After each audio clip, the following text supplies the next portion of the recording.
नमस्कार, फाइटर समाचार में आपका स्वागत है। पेश है आज 30 मार्च दोपहर 3 बजे राजस्थान की खास खबरें। कांग्रेस ने राजस्थान के लिए लोकसभा उम्मीदवारों की छठी लिस्ट जारी कर दी है। भीलवाड़ा लोकसभा सीट से टिकट बदलते हुए अब पूरा विधानसभा स्पीकर डॉक्टर सीपी जोशी को उम्मीदवार बनाया है।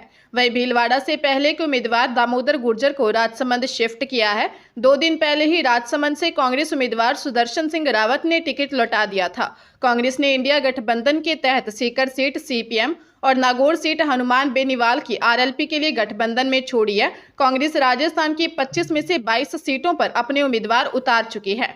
बांसवाड़ा डूंगरपुर सीट पर अभी तक प्रत्याशी का ऐलान नहीं किया है। कांग्रेस ने इस बार एक भी सीट पर ब्राह्मण चेहरे को उम्मीदवार नहीं बनाया था। इसे लेकर ब्राह्मण संगठनों और कांग्रेस के ब्राह्मण नेताओं ने नाराजगी जताई थी। जयपुर एसीबी ने सोडाला थाने में तैनात एसआई अशोक मीना को 20,000 रुपए की रिश्वत लेते गिरफ्तार किया है। डीएसपी नीरज गुरनानी ने बताया, परिवादी के खिलाफ धोखाधड़ी का केस दर्ज है। इसकी जांच एसआई अशोक मीना कर रहा था। केस में मदद करने के लिए एसआई ने परिवादी से 20,000 रुपए की डिमांड की। परिवादी ने पैसा देने में आनाकानी की। एसआई ने पैसों के लिए उसे धमकाना शुरू कर दिया और गिरफ्तारी की धमकी देता था। पीड़ित ने एसीबी में शिकायत की। शिकायत के सत्यापन करवाया गया। आरोपी एसआई ने फोन करके परिवादी को थाने बुलाया। एसीबी ने एसआई अशोक मीना को 20,000 रुपए की रिश्वत लेते गिरफ्तार किया। एसआई से थाने में एसीबी की टीमें अभी पूछताछ कर रही हैं। वहीं एसीबी की एक टीम एसआई अशोक मीना के घर और अन्य जगहों पर सर्च कर रही है। जयपुर में गहने कैश लेकर दुल्हन के भागने का मामला सामने आया है। हरमाड़ा थाने में दुल्हे की बहन ने दी रिपोर्ट में बताया कि सितंबर 2023 में वह पति के साथ बिहार गई थी। वहां उनकी मुलाकात सुरेश कुमावत से हुई। बातचीत के दौरान भाई की शादी की बात बताई। आरोपी सुरेश ने बताया कि उसका काम ही शादी करवाना है। 4 अक्टूबर को वे जयपुर आ गए। 20 दिन बाद सुरेश ने फोन कर कहा, उनके भाई की शादी की व्यवस्था में लगा हूँ। अगले दिन परिचित मोहन कुमावत को भाई को देखकर बातचीत करके आने के लिए भेजा। शादी के एवज में 3 लाख रुपए में सौदा तय था। किराए की टैक्सी कर वे बनारस ले गए। 27 अक्टूबर को स्टाम्प पर लिखा पढ़ी कर शादी करवा दी। अगले दिन दुल्हन को लेकर घर आ गए। 31 अक्टूबर को दुल्हन अलमारी में रखा सोने का मंगलसूत्र, अंगूठी, चांदी की पाजेब व बिछिया और कैश लेकर फरार हो गई।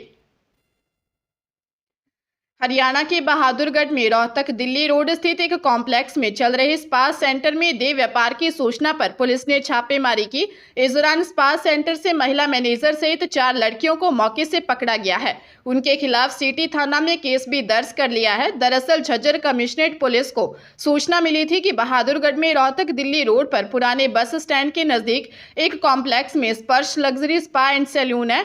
यहाँ दिल्ली से लड़कियां लाकर देह व्यापार करवाया जाता है। टीम ने सेंटर में एंट्री रजिस्टर की जांच की। इस दौरान कुछ ऐसे साक्ष्य मिले जिससे साबित हुआ कि यहां देह व्यापार करवाया जाता है। टीम ने सेंटर की महिला मैनेजर सहित 4 लड़कियों को काबू कर लिया। कार्रवाई के चलते अन्य स्पा सेंटरों में हड़कंप मच गया।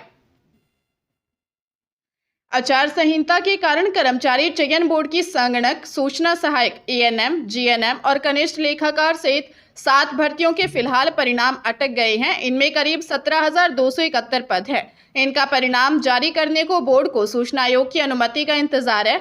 ये भर्ती परीक्षाएं जनवरी से मार्च तक हुई थी। बोर्ड के अध्यक्ष आलोक राज का कहना है कि चयन बोर्ड ने 7 बड़ी भर्ती परीक्षाएं करवाई थी। प्रारंभिक परीक्षा का परिणाम जारी किया जाना है।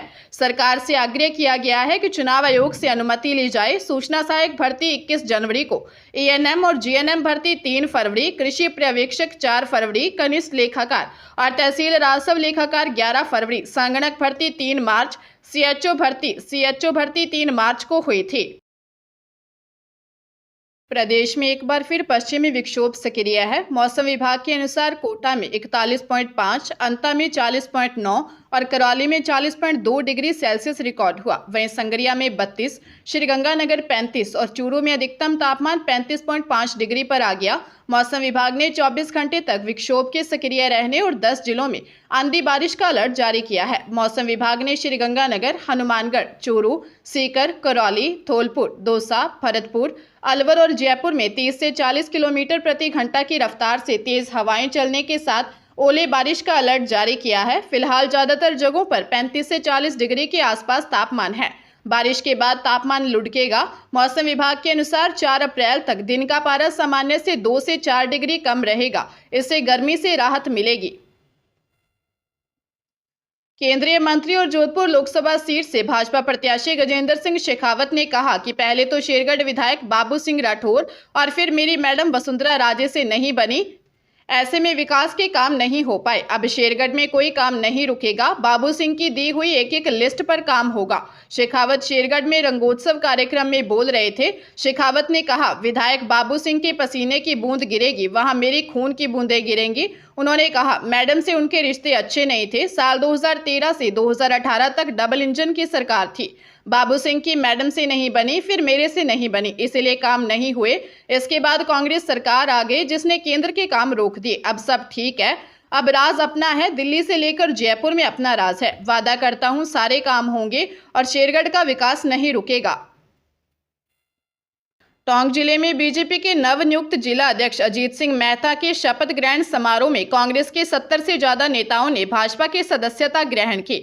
इसमें देवली पालिका अध्यक्ष नेमीचंद जैन, पूर्व देवली के ही पालिका अध्यक्ष कैलाश सोनी, पूर्व पालिका अध्यक्ष मंजू जैन आदि शामिल हैं। इस मौके पर पूर्व मंत्री अरुण चतुर्वेदी ने कांग्रेस पर निशाना साधते हुए कहा कि आज कांग्रेस के प्रत्याशी टिकट लौटा रहे हैं। कांग्रेस के बड़े नेता चुनाव लड़ने को तैयार नहीं है। सोनिया गांधी लोकसभा का चुनाव लड़ नहीं सकती, इसलिए राज्यसभा के रास्ते सदन में पहुंचे। इस दौरान चतुर्वेदी ने 25 सीटें जीतने का दावा किया। इस दौरान बीजेपी जिला अध्यक्ष अजीत सिंह मेहता, सवाईमाधोपुर लोकसभा सांसद सुखबीर सिंह जौनापुरिया, पूर्व मंत्री प्रभुलाल सैनी, जलदाय मंत्री कन्हैयालाल चौधरी, निवाई विधायक राम साहेब वर्मा आदि ने कार्यकर्ताओं को संबोधित किया। डूंगरपुर की बिछीवाड़ा पुलिस और निर्वाचन विभाग की एफएसटी की टीम ने रतनपुर बॉर्डर पर एक कुरियर डाक पार्सल की गाड़ी से अवैध चांदी बरामद की है। डाक पार्सल की आड़ में करीब 10 किलो चांदी की सिल्लियां और जेवरात को लेकर जा रहे थे। थानाधिकारी कैलाश सोनी ने बताया कि राजस्थान गुजरात के रतनपुर बॉर्डर पर एक पिकअप को रुकवाकर ड्राइवर मनोज कुमार निवासी झुंझुनू से पूछताछ की। ड्राइवर ने गाड़ी में कुरियर डाक पार्सल होना बताया। शक होने पर गाड़ी की तलाशी ली तो डाक पार्सल की आड़ में कई कार्टून में चांदी की सिल्लियां और जेवरात मिले। पुलिस ने चांदी जब्त कर ड्राइवर मनोज कुमार को डिटेन कर लिया। पुलिस ने इसकी सूचना जीएसटी विभाग को दी। वहीं अलवर जिला पुलिस ने लोकसभा चुनाव के मद्देनजर की जा रही नाकेबंदी व सघन चेकिंग के दौरान 17,16,000 रुपये नगद और 2 कारें जब्त की हैं। लोकसभा चुनावों को देखते हुए प्रदेश में केंद्रीय नेताओं के दौरे शुरू होंगे। इसका आगाज केंद्रीय गृह मंत्री अमित शाह करेंगे। शाह के बाद पीएम नरेंद्र मोदी राजस्थान के दौरे पर रहेंगे। मोदी की कोटपुतली में 2 अप्रैल को जनसभा प्रस्तावित है। पीएम मोदी की सभा को लेकर तैयारियां शुरू हो गई। प्रदेश बीजेपी ने पदाधिकारी और कार्यकर्ताओं की मोदी की सभा के लिए जिम्मेदारी तय कर दी है। शाह के 2 दिवसीय दौरे की शुरुआत 31 मार्च को जयपुर से होगी। यहां वे दोपहर 2 बजे होटल में 7 लोकसभा क्षेत्रों की कोर कमेटियों की बैठक लेंगे। इन कोर कमेटियों में जयपुर, धौलपुर, नागौर, दौसा, चूरू, झुंझुनू और करौली लोकसभा क्षेत्र शामिल हैं। शाह शाम 4 बजे सीकर में रोड शो करेंगे। यहां पर उनकी सभा भी प्रस्तावित है। वहीं 1 अप्रैल को उनका चूरू लोकसभा का कार्यक्रम भी बन सकता है। उदयपुर जिले में 9 दिन पहले अशोकनगर स्थित जैनम ज्वेलर्स के यहां हुई लूट और उसकी हत्या के मामले में भोपालपुरा थाना पुलिस दूसरे आरोपी संदीप चौधरी को हरियाणा के रोहतक से पकड़कर उदयपुर ले आई है। डीएसटी और पुलिस की टीमें बीते दिनों से आरोपियों के रोहतक स्थित निवास, परिचितों के घरों और आसपास ठिकानों पर दबिश दे रही थी। पुलिस आरोपी संदीप से पूछताछ में जुटी है, जिसमें कई खुलासे हो सकते हैं। पुलिस ये पता करेगी कि उन्होंने इससे पहले कितनी लूट सहित अन्य घटनाओं को अंजाम दिया, साथ ही इस मामले में उनके साथ और किन लोगों की भूमिका रही है। बता दें कि 3 आरोपियों ने मिलकर इस घटना को अंजाम दिया था, जिसमें से एक आरोपी सीआईएसएफ जवान विकास चौधरी निवासी रोहतक हरियाणा को घटना के दिन लूट के बाद भागते हुए गिरफ्तार कर लिया था, जबकि एक आरोपी आशीष चौधरी अब भी फरार है, जिसकी पुलिस तलाश में जुटी है।